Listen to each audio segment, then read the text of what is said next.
Hindi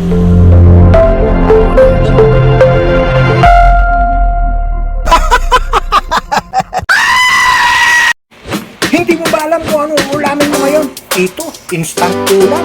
Mayroon ka lang sayuti at hipon, asin paminta, at saka yan, okay na. Ulam ko. Ayan, lulutuin na natin. Saglit lang to. 3 minutes. Tapos na yan. Siyempre, sunugin natin ang bawang para mabango.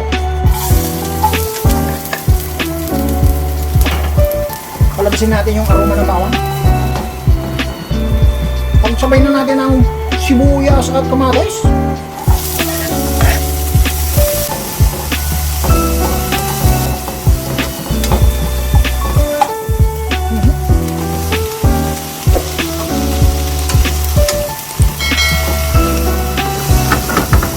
Black pepper. Ito yun, ang black pepper. Tama na. Tumba.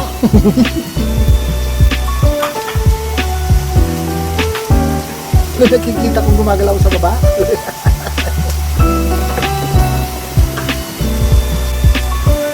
Ay, deso.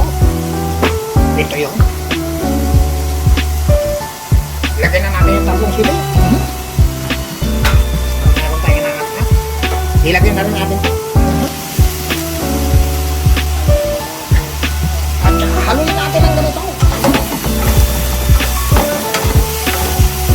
Ayan na po mga kaibigan. Instant ulam. Huwag natin masyadong yung overcook ang hiton para hindi matigas. Hindi siya mahirap palata. Lagyan natin ng konting tubig.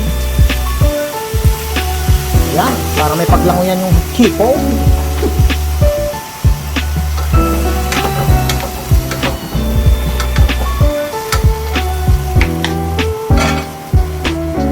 Natin ng 2 minuto. Ayun.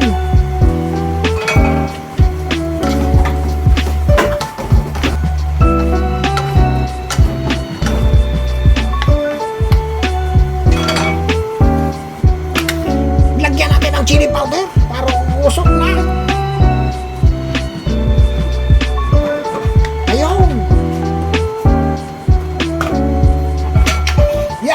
Instant ulam, may conversion.